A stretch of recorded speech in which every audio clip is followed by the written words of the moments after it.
for being here as we kick off the official launch event for the new Adidas Women's Statement Collection. If we haven't met before, my name is Kat Stankovich. I am an Adidas Canada Women's Ambassador, and this is Tessa Virtue. I'm going to give you your real intro. Olympic gold medalist, Adidas athlete, Adidas Women's Ambassador, and she does it all. So just make some noise for her one more time. To be with us here today. So it's awesome to have you here, Tessa. It's so nice to be here. Thanks so much. And I love picturing everyone watching on Instagram right now is also wearing these tight pictures. They're all tuning in on their phones or computers, but you look great. It's such an honor to be here today. Coming off such an incredibly busy year, you aren't slowing down. You said you just flew in from PEI last night to be with us here today, which is amazing. So I want to talk off the top a little bit about how you find that balance between work life, between real life, between maintaining a healthy lifestyle. Tell us your secrets. You know, I spent 2 decades as an athlete pretending like I was well-balanced and multifaceted, and I don't think there's such a thing when you're a high-performance athlete to have a real sense of balance or normalcy. But I did my best. I tried not to get too wrapped up in the all-encompassing world of sport, or I tried not to identify myself as only a skater. But I'm a workaholic, as probably most of you can relate to, and I'm really good at packing my schedule. And so I think it's important for me to just find those outlets, and one of those is working out, even just having a bath or reading a good book, just taking time for me and making sure that I prioritize self-care. And especially as women, so often we put that on the back burner when we're chasing so many other dreams and working on different projects, and I think that gets sort of lost in it all. But I never want to be that person who brags about being busy, because we all know those Right. people, but we all have busy lives. That's the nature of things, and we're all accessible all the time, and we're all expected to be all things for all people, and sometimes I think it's just making sure we have moments to disconnect and be in tune with ourselves. Completely, balance is so important. You say you're a workaholic and you don't shy away from it, and I know a lot of people in this room, and I know that we can relate. So that's okay? You think it's okay? I think it is. I mean, I think I'm ambitious and I'm driven, and there are so many things that I want to accomplish. There's just this internal fire that I can't seem to stifle at all, and I don't want to. I think that's what's gotten me this far, and I get excited about new projects and new things, and I'm very task oriented. So I set a goal and I work towards it, and then I'm on to the next and on to the next, and that's what energizes me. It's what I find inspiring, and that's where I find my purpose. Amazing. And I'm just looking at these pictures behind you here. You're a huge part of this. I'm huge, literally huge. What kind of gravitated you towards this collection? What kind of stands out? What makes you love it so much? How long do we have? Yeah, there we go. See? Buckle your seatbelts. I mean, what I love about Adidas in general, and I think we all probably do, is that they really bridge the gap between fashion and fitness. And I love both, and they're both such an intricate part of my life. It's so intertwined. I love how empowering it is. I love that it's designed for women and inspired for creativity. I mean, we all have those creative outlets, and we can take on any kind of challenge as we're wearing this gear, and I don't know, I find I work out better and I feel better about myself when I'm wearing a cute outfit.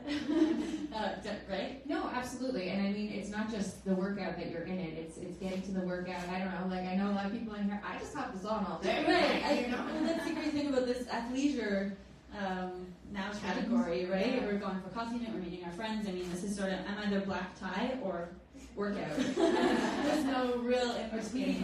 Right, yeah. And I think no matter what your fitness regime is, it can be spinning or yoga, Pilates, intense strength, whatever it is, the Statement Collection really has you covered, and that's what's so neat. I'm trying all of those things now that I'm not just training to be an ice dancer. I'm not training to be the best ice dancer in the world. I'm training to feel good and to sweat and to express myself in new ways and to challenge my body in a different way. And I can do any of that in the Statement Collection. Was there something that kind of sparked your interest with fashion? I've been fortunate in skating. That's such a big part of how we present ourselves to the audience and to the judges, and packaging and telling a story. You know, you really get to be in character for 4 minutes, and the goal is to make people feel something. And as soon as I take the ice, I have to make a statement, and I have to feel confident, and it has to work with my body. It has to be easy for Scott to lift and manipulate. There are so many, factors, not unlike workout gear.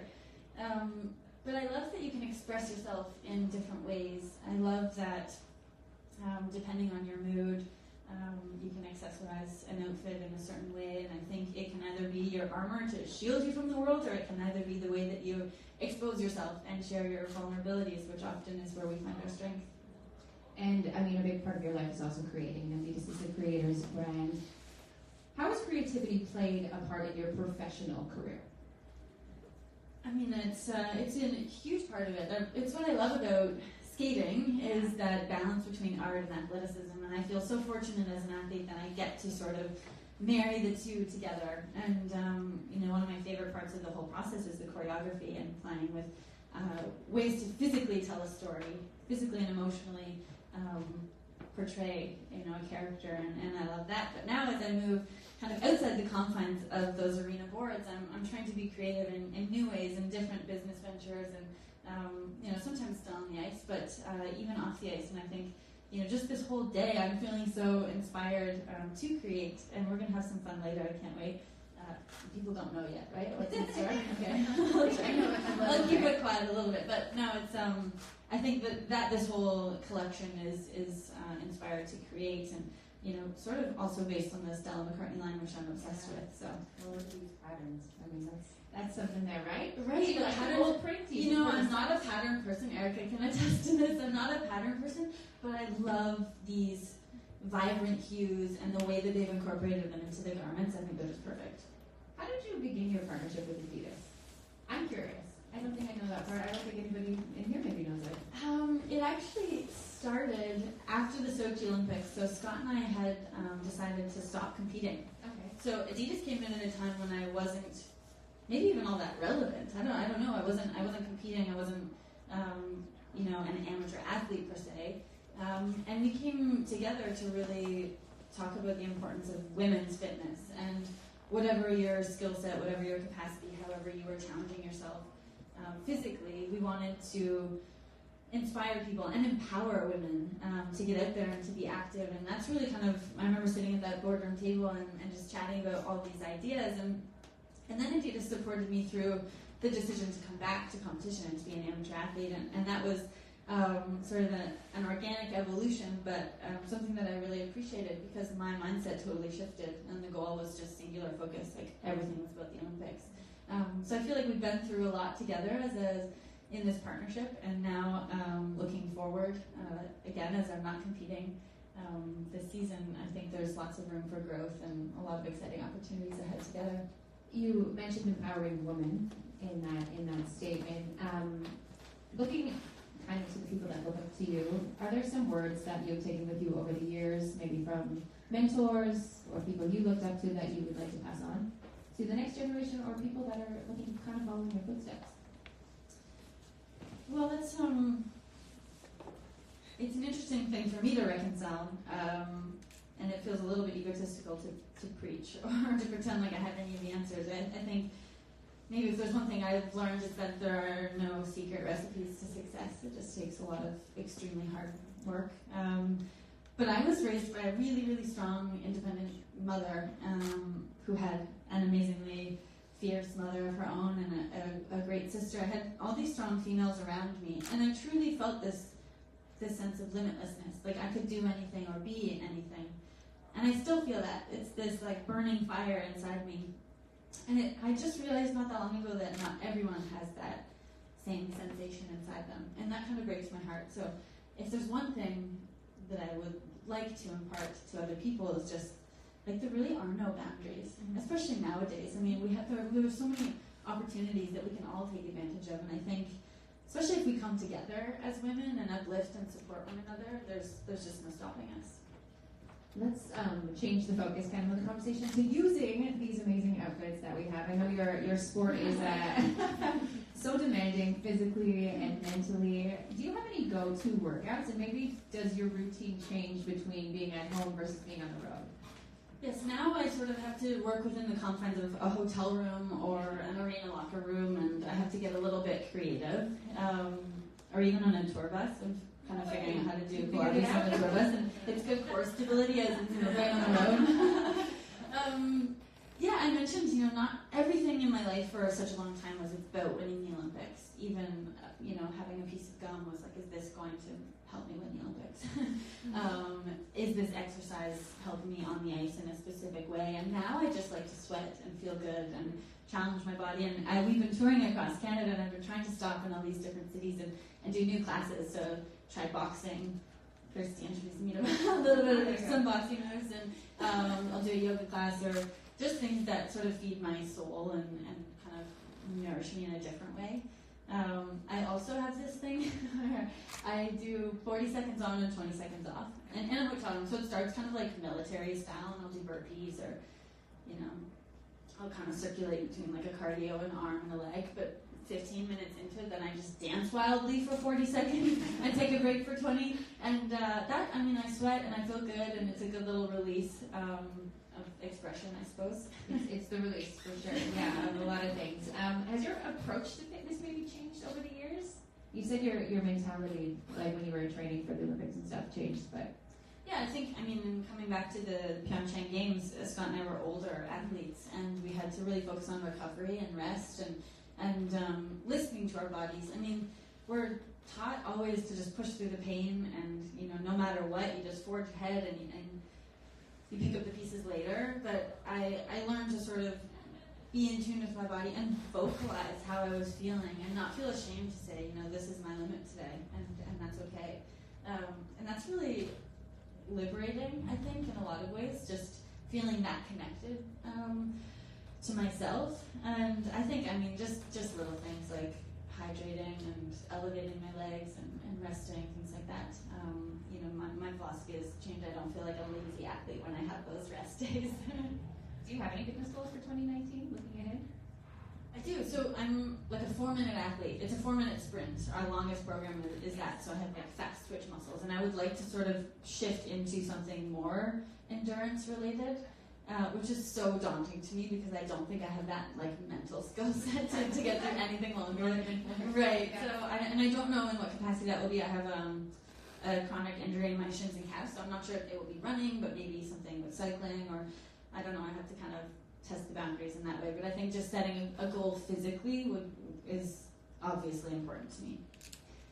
Looking back at some of your biggest breakthroughs, accomplishments, what was kind of the driving force that pushed you through? Was it something inside? Was it somebody in your life?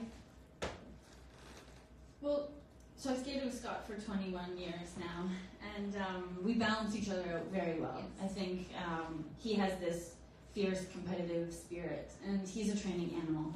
So I was always accountable to him. I never wanted to let him down, and I needed to show up and deliver every single day.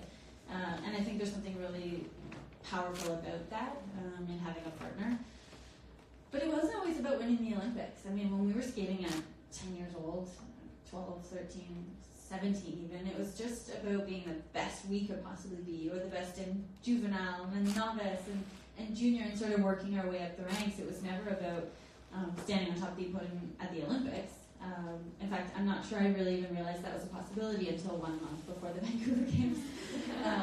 So I was a little late to that party. But yeah, there was just this idea of whatever we were doing, every last rep in the gym, any program on the ice, learning a new ballroom routine, whatever it was, we just wanted to do the very best we possibly could. You said, going back to you two dancing together, you were out flying back with PI because you've been touring across Canada for your Thank You Canada tour, which is incredible. You've also been co-producing this. That's what I've learned. How has that been, adding that to your plate? It's so fulfilling and so interesting. And Scott and I are just sort of all-in people. And when we take on a challenge, we want to have like complete control of it. And we've done tours all over the world for so many years, and we've sat back and thought, I would do this differently, or I wish we could do this, or I wish we could skate like this, or whatever. And then we just looked at each other flying home from the Olympics, and we said, okay, now what? And how do we, thank all of the people who have supported us for so many years across the country, and how do we continue this on and hopefully pass something on to the next generations of skaters, so that they have an outlet to explore. But it's been really interesting. It's been a steep learning curve, and I love that I'm not just putting on a costume and trying to entertain people each night. It's about more than that. It's employing a cast and crew of people. It's understanding the weight distribution on the trucks, and it's co-proing with venues, and it's, you know, there's so much. It's like this giant case study for my MBA, I think. And it just gives greater meaning to everything we do on the ice, and that kind of level of involvement, I think, is what we're realizing is more fulfilling. Is that the type of personality you have, Tessa, where you're just always looking for that next bigger, better challenge? I mean, you've accomplished so much already, but... I'm a bit of an extremist like that. I mean, I'm like all in, and I just run to the wall and then I crash. But I think, you know, I've had this ongoing mental dialogue for the last 7 or 8 months, however long it's been since February. You know, this fear of how will I ever top that feeling of taking the ice on the world stage and having a special moment that we trained for such a long time, and being able to share that with Canadians. And I mean, 2018 has been just a fairy tale. So I do worry about that, kind of like, what is next, and how will I chase that feeling, and, you know, is that void going to be there for a long time? And I hope not. I mean, I hope that there's a certain skill set that I've learned as an athlete that I can apply to life, and I think I'll just have to find that outlet and express myself in different avenues. I mean, surely I can't think that I've peaked at 29, so. What is next? That was my next question, but now that you said you're kind of figuring it out along the way, are you taking a break? You know, the holiday season. Yeah, the holiday season of 2018 has been circled in our calendars for a long time because we always trained through Christmas. We always competed early January, and I can't remember a time where I wasn't like sitting through Christmas dinner feeling really anxious about training the next day. So I will take a break over the holidays, and maybe even through the new year, and things will be a little quiet. But yeah, there's just so much that I want to do. I almost, whether it's with schooling, I would like to pursue my MBA. I have a psych degree, and I think that's next. Academically, just to set those goals, and Scott and I are already dreaming about bigger and better tours and new projects together, both on and off the ice, and that's really exciting. But I think I probably need some time to catch my breath, because it's been so go since February that I've not really had time to process what it was that happened in Korea. Right, yeah, and it still feels a bit surreal. And that people even still care is really special. Well, there's lots of time to tackle it all, that's for sure. I'm going to send it out to you guys. Does anybody have any questions in the audience for Tessa? Fire away. Yeah. You want to think about it for me? Because I have some rapid fire questions that might be fun to do here. Go for it. Your number one gym essential? Lacrosse ball. Okay. I Explain. literally have one in my purse at all times. Whether I'm traveling or whatever, like just roll out. It's just perfect and it's easy, or a good playlist you also need, which never comes from my phone, but it just you know, someone else having some music that matters. The go-to piece from the Adidas Statement collection. There's like over 20. I know. Believe this tape. Okay. Yeah. A favorite pre and post-workout snack? Smoothie post-workout. Flavor? Oh, chocolate. Banana. Keep it simple. Mantra, motto, or words to live by? For a couple of years, every time we would go to compete in my hotel room, I would listen to Diamonds by Rihanna, and I would skate by the judges and have this sense of like, oh, it's not going to go well, or I'm going to fail, or I'd have these doubts. And then I would just repeat to myself, shine bright, shine bright, shine bright, because so often your brain just asks a question and it wants an answer. It doesn't matter what, you just need to quiet it with an answer. So I found that like having that mantra would sort of calm things down. And I also was listening to a lot of Sia before the Pyeongchang games, so I would say like, I'm unstoppable, and Scott and I would say that to each other. I didn't actually know that he was also listening to that because before one of our skates he was like, we're unstoppable, and I just thought like,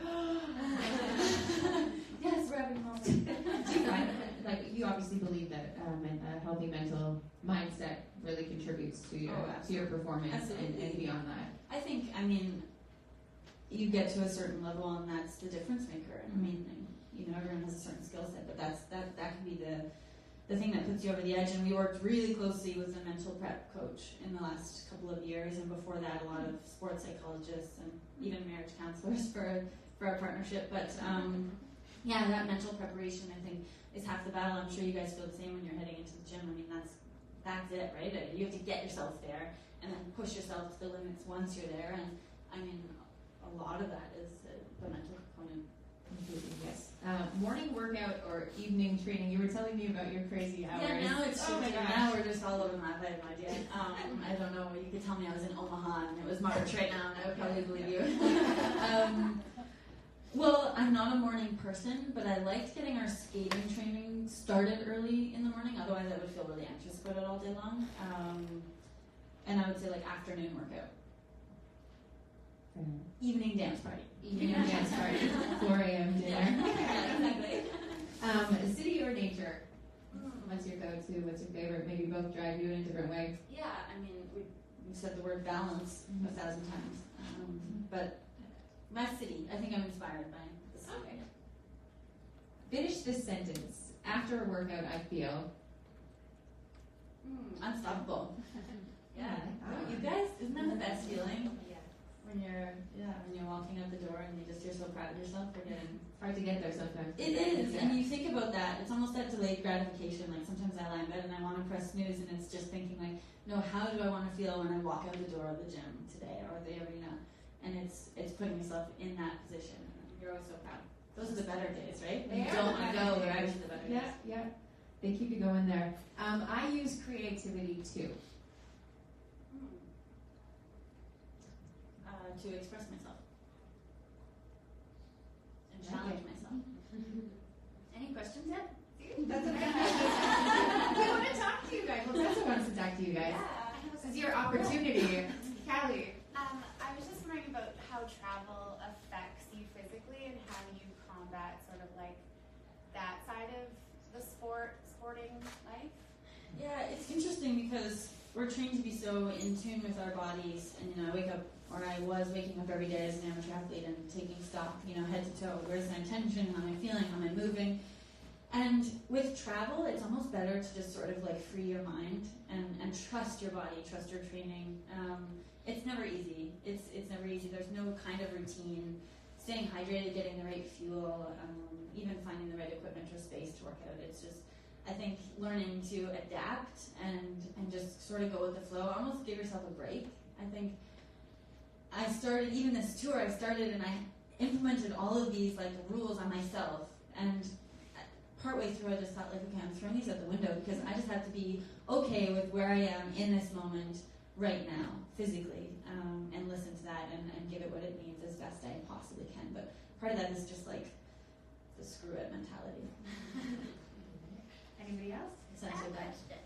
I just want hi, I'm a big fan. Hi. I'm just wondering every time when you gonna go on ice, when you competed or even on tour, what goes through your mind at that time? Well, right now we're performing on tour actually our Olympic free dance, and so that's daunting. It's daunting because we're not necessarily in Olympic shape, but also people have seen it, that February edition of it, and we want to give people that moment every night as they're watching the show. And so we're nervous every night, and Scott and I sort of have a routine of talking through our cues, and we'll set a new intention, I think, to keep things fresh and not stale. Set a new intention, and I always try and think, there's one person sitting in the stands who hasn't ever seen us before, and one person who will never see us again. I think that's a Michael Jordan sort of reference. And that's kind of nice in those moments when we're tired or overwhelmed or whatever. It's just kind of reminding each other what that purpose is.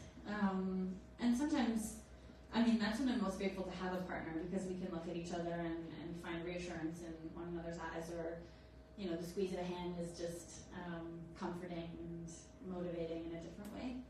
But yeah, we still get nervous. I think that's probably something that people wouldn't expect anymore, but even as we progressed in our career, we thought we had this recipe figured out to handle the nerves and the pressure, but we found like there were more expectations on us, or the standard was higher and higher, and we had to live up to this. So, in fact, it was harder to battle. What do you? Oh, yeah, you go ahead. Sorry if this is like a little personal, but how would you and Scott deal with disagreements, or like you were fighting over something and you had to train together like that morning? When we were young, we worked with coaches who really set the tone and set this foundation of respect. And we watched for years teams around us fight on the ice and blame one another and name call. And we sort of vowed early on that we wouldn't waste time. And if we wanted to be the best, that we couldn't throw away a training session because we were arguing about something. So the ice is sort of our sacred, safe place. We never bicker, we never argue, we never fight. No matter what's happening off the ice, that's sort of where we come together and we know we have a common goal, and it's easy to work towards that when we're both so committed and invested in that.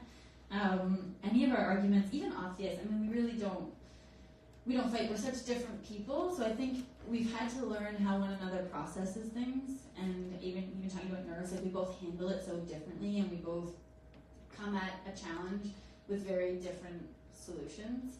And just respecting that and being able to communicate and talk through that has been special, but we're also pretty sensitive, so I would say like an argument for us is just being very quiet. And then we just count down the moments till we're on the ice and we can actually get stuff done. It's a good question. What do you do when you're not feeling motivated? Like, what's the thing that like pumps you up or like gets you ready to go? It's a good question. Part of that is feeling accountable to someone.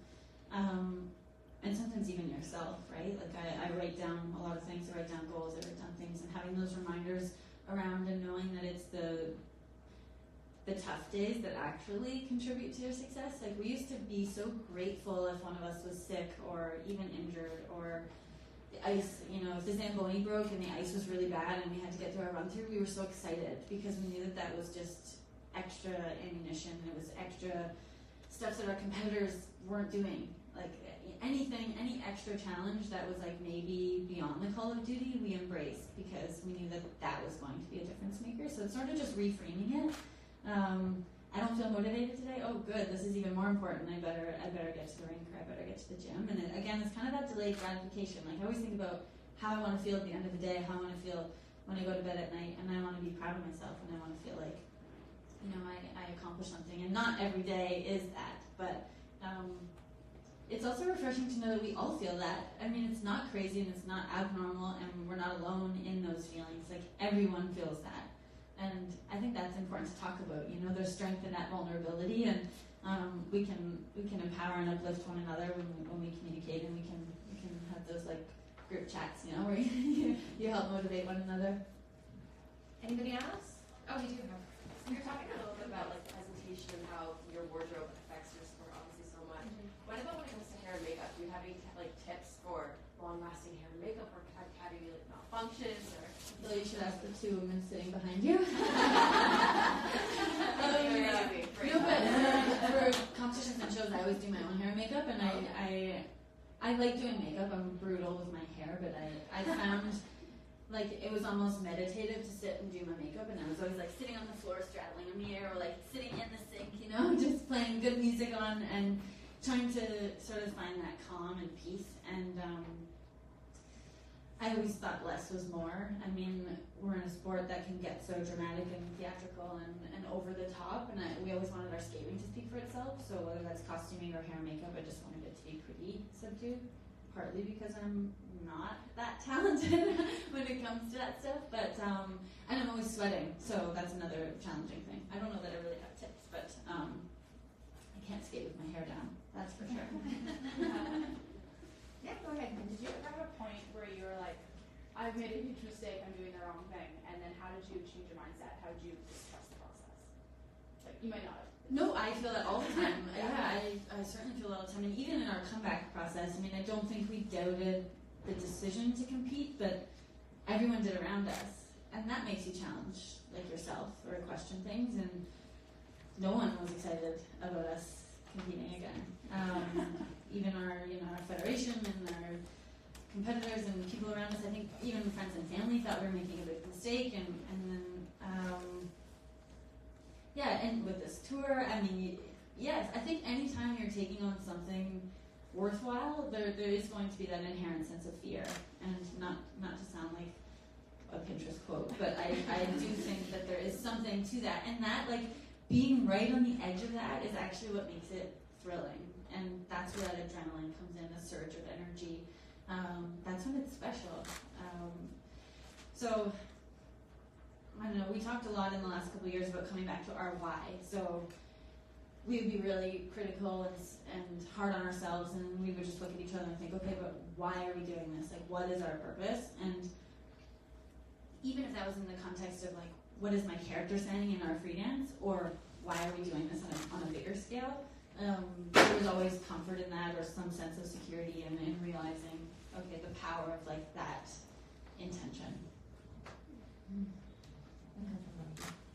Do you feel like you still fuel and eat like you're training for the Olympics, or now that it's kind of over, you're like, okay, I can have a glass of wine and like enjoy, like the simple pleasures you were saying, like a piece of gum, I have to think about that. Right. Have you kind of opened up? It's funny, I feel like I probably should be more careful now because I'm not training 9 hours a day. Like, I probably really could have had anything I wanted before the Olympics because we were just go training so much. I mean, now I'm trying to find that balance, honestly. Part of me is like, yeah, treat yourself. and the other part of me just knows that I'm in a different sphere, and I'm still having to perform and maintain a certain level of athleticism and even aesthetically in my world. But I don't know, I'm not good at depriving myself, and I think, like, everything, I'm about kind of feeding my soul right now. Like, I'm about just having things that feel good. And most of when we were talking about my tour schedule now, I'm having, like, a second dinner at 2 in the morning. And, like, you never crave a salad after midnight. I don't care. You never want something healthy after midnight. So I'm trying to just embrace that and be okay with it and find what works for my body now. And I like healthy foods, but I also know that I need to treat myself, and that hasn't really changed. I was always sort of like that as an athlete.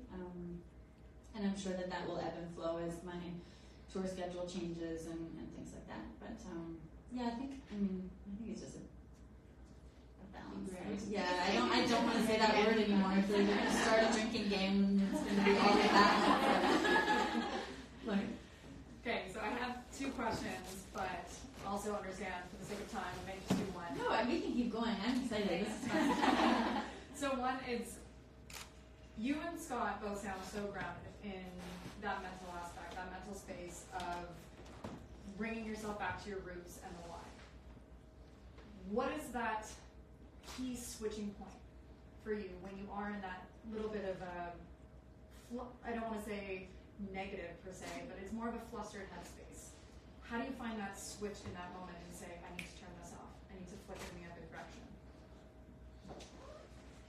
I mean, it takes a lot of self-awareness and a lot of training to get there, and sometimes it takes the other person to sort of snap, one of us out of it. But when we stopped competing after the 2014 games, we did a little bit of broadcasting, and we went to national championships, and we were in the stands for the world championships, and that was incredibly eye-opening for me to sit back at an event where, the year before I was on the ice thinking it was the most important 4 minutes of all time. And I sat there in the stands and I watched people going to get popcorn and people sitting on their phones. I'm like, sure, people might be invested in that one moment with you, but then life goes on. I mean, we're not saving lives, we're ice dancing. And that perspective was just so liberating in a way, realizing like no one cares the way that you care. Like you're invested in your process and your projects and whatever it is you're taking on. And people want to support you and share in that and celebrate your success, but no one is as invested as you are. And so you can't do it for the other people. Like, I can't do it for that person sitting in the nosebleeds or the judges that are going to dictate my fate. Like, I can't do it for them because it's not worth it. They're not the ones putting in all that training, and they're not the ones, pushing themselves to the max and day in and day out kind of grinding away. It needed to be for us, and it needed to be for a different a deeper meaning, something that we are proud of. And I mean, not to sound like an artiste, but like we needed to create art that we thought was powerful and profound and resonated with people. I don't know. I think sometimes just we're all in this world where it's easy to get wrapped up in your own little sphere, and I think just having something that like pulls you out of that, zoom out, and you can look at things very, very differently. Do you think that had a component in the comeback then? Definitely. Oh, definitely. We approached training and competition in an entirely new way. We did everything on our terms, and we ran our team. We had a team of maybe 10 to 15 people, like physios and trainers and mental prep and nutrition and everything. We were the CEOs of our company. So once a month we sat down with our team and we ran board meetings. And we talked about what each and every member of our team was bringing to the table and how we could be better. And we expected our team to communicate with each other in the meantime about how we could be better athletes. And that was the goal every single day at every moment. Every moment of every day. Did you have a follow-up to that? I kind of did. Yeah, go for it. Not as much of a follow-up, but a completely unrelated Okay. question, which was my original one, so that one popped in my head. So, in such a creative sphere, from being on the ice and your entire life being involved in things that are creative to now being on the production side of things, what fuels that creativity for you? And how do you keep it fresh? I think I like trying to produce things that haven't been done. And Scott and I were always reluctant to say that we were changing the landscape of ice dance, but we wanted to change the way we skated, or the way we wanted to reinvent ourselves year after year after year. And whatever effect that had on skating, that was one thing. But for our little brand, that was a mission statement. And now in the entertainment realm, we have to sort of take off that like perfectionist competitor hat and put on our entertainer roles.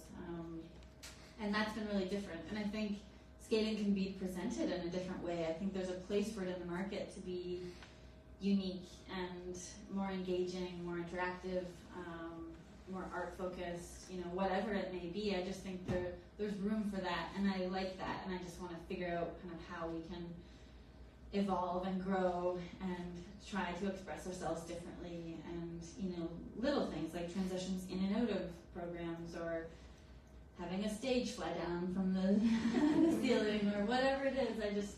I think I'm motivated to push things in a new direction. And I don't mean to sound egotistical, because I'm not sure we're doing that yet, but that's the goal, anyways. That is not egotistical. Okay. Cassie, or? You keep saying training. I'm curious as to, I'm assuming a lot of that means actually on ice, but how many days are you in a gym and who writes your programs? Do you want me to talk pre-Olympics? Because that may be more relevant, I don't know. We were on the ice 5 days a week, about 4 hours every day, and then in the gym 6 days a week, 2 or 3 hours. And then mental prep and nutrition and treatment and things like that. So it was pretty intense. We worked with an organization called B210 in Montreal. They facilitated all of our kind of off-ice needs, and that was that structure, that integrated service team of everyone communicating and sort of working together. So Jamie Livingston in Montreal created my off-ice programs, and then our off-ice team worked with our coaching staff to ensure what we were doing on the ice was complementing that. We would have different phases, obviously, where it was more intense in the gym and then more intense on the ice, and trying to find that balance. I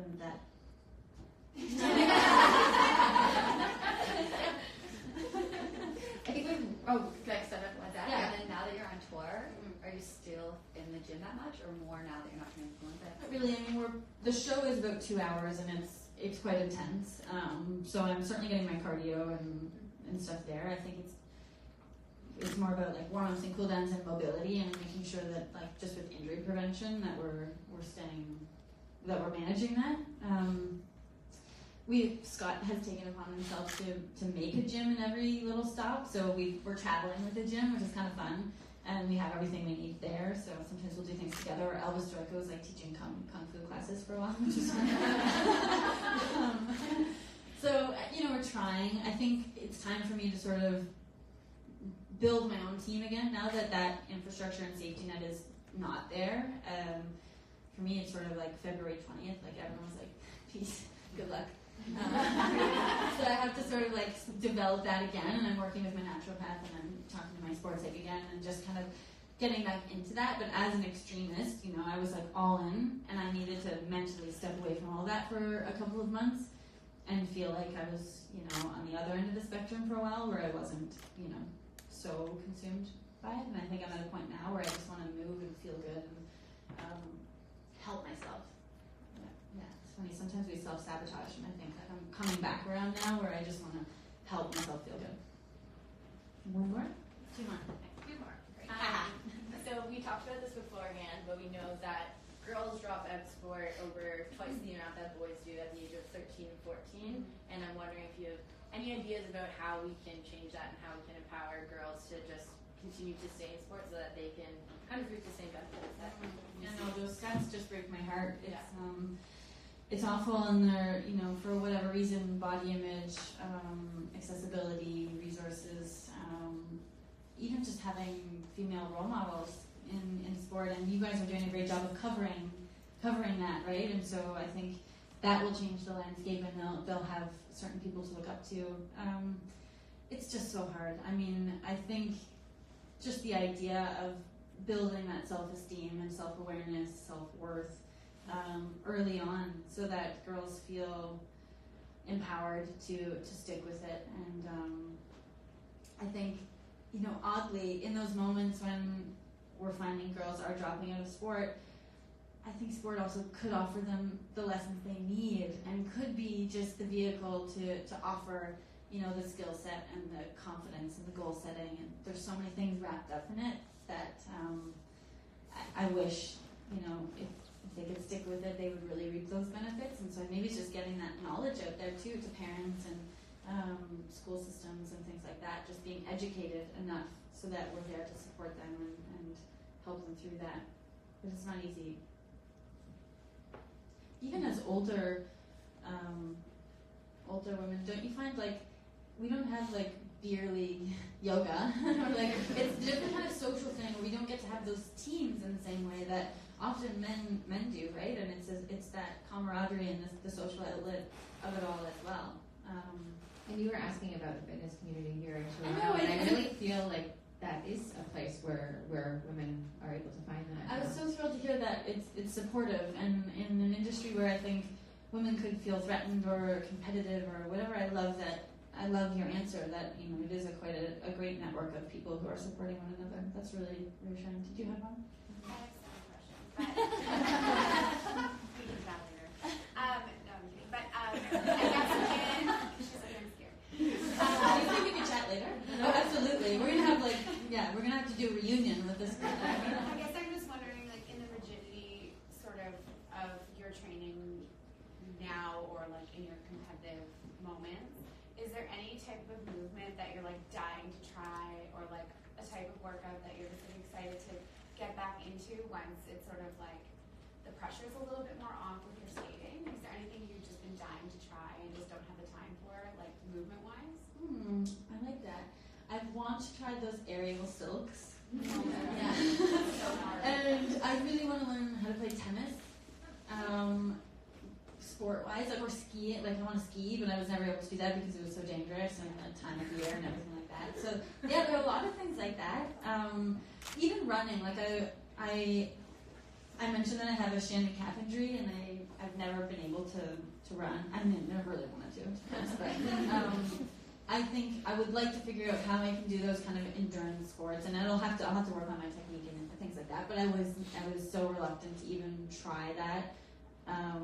For fear of risking any kind of injury, or, you know, it was all about just protecting my body so that I could be at the best on the ice. But yeah, there are so many things. I feel like at the end of today I'll have so many other ideas too. Yeah, I'm obsessed with Pilates, so I would like to get back on a reformer and like do a lot more of that. We've had actually some people watching through the live stream. You're still there?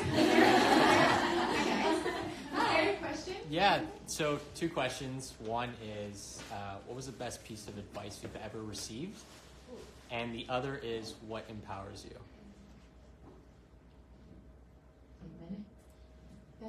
advice? It's a really good question. Do you have one that comes to your mind? Like, well, I don't want to bring it up because you keep saying the balance part. Here we go, literally, because I mean, I can relate to that workaholic mentality, kind of the career path I chose as well, both physically and mentally draining. And it is, like I said, I need to get that word tattooed on my body because it is balance. yeah, Like find yours, and everybody's is different, right? yeah. But it grounds you when you step away from what you're doing as well. You can think about it. Yeah, I mean, sometimes when you're, I'm like direct to this camera, speaking to all of you at home. You know the Winston Churchill quote that when he said, history will be kind to me for I intend to write it, or something along those lines, and like, that's so cool, because I think anytime you're attempting to do something different or put yourself out there and be vulnerable and maybe spark controversy or whatever, anytime you're stepping into new ground and new territory, it's scary. But that you have the capacity to set a new standard or to change things is, I think, really cool. I don't know if that's advice, but what was the other question? What empowers you? Setting goals and working towards them. Like there's nothing more energizing. I think I was even in a bit of a funk after the Olympics, and I sat in front of my fire with a notepad and a pen and probably some wine, and I just wrote down a bunch of new goals, and instantly I felt invigorated and inspired, and I was sort of like buzzing because there's so much that I want to accomplish. And so I think anytime I feel like I have a purpose and I'm striving towards something, that's when I feel most myself or most competent anyways. I'm just curious, what do you get most out of creating and performing, and what do you hope to leave with your audience or people in a room like this? I think being able to connect with people, and that's the beauty of creativity and innovation and art, is that you can make people feel something, or you can share a moment that is unique to, like right now together in this room, or those of you tuning in. I mean, I think just that connectivity, and we're all starving for that now. Even though we feel we're more connected online, I think we're all really starving for that human connection, and really to share a moment with someone and to walk away feeling differently in any kind of capacity, I think is the most meaningful thing nowadays. Well, it's been absolutely wonderful having you sit here. Oh, Isn't she wonderful?